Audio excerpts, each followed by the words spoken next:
अभंगाची जर भूमिका आपण पाहिली, अभंगाची जर पार्श्वभूमी आपण पाहिली तर अतिशय गोड आहे बरं का.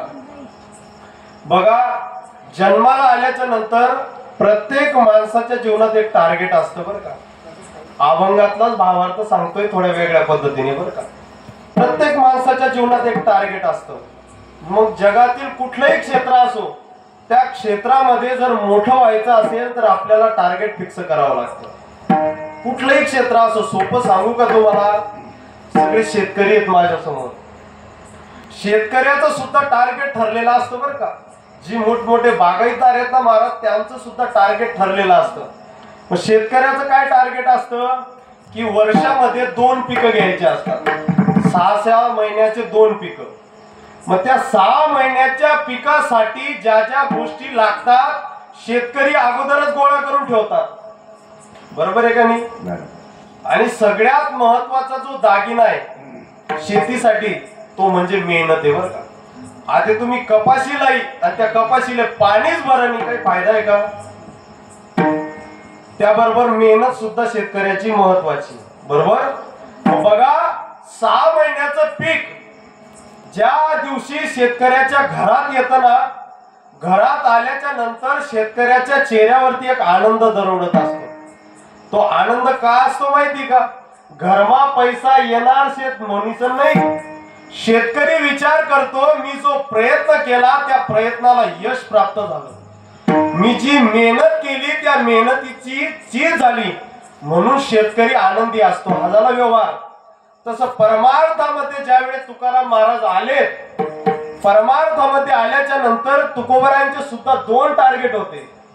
पहिलं टार्गेट होतं संतांनी स्वीकार केला पाहिजे, आणि दुसरं टार्गेट होतं देवाने कृपा केली पाहिजे.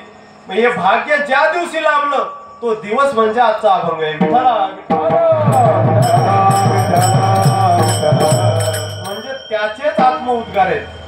तुकोबाराय म्हणतात, परमार्थामध्ये आल्याच्या नंतर जो मी प्रयत्न केला आणि तुकोबारायांच्या प्रयत्नाला ज्या दिवशी यश प्राप्त झालं, त्या यशाची अभिव्यक्ती म्हणजे आजचा अभंग आहे. जन्म आलो त्याचे आजी फळ झाले साचे. तुकोबाराय म्हणतात, आमचा जन्म सार्थकी लागला, आजी फळ झाले साचे. तुकोबारायांना जर विचारलं आपण का हो तुकोबाराय, तुम्ही म्हणतात तुमचा जन्म हा सार्थकी लागला, कसं शक्य झालंय?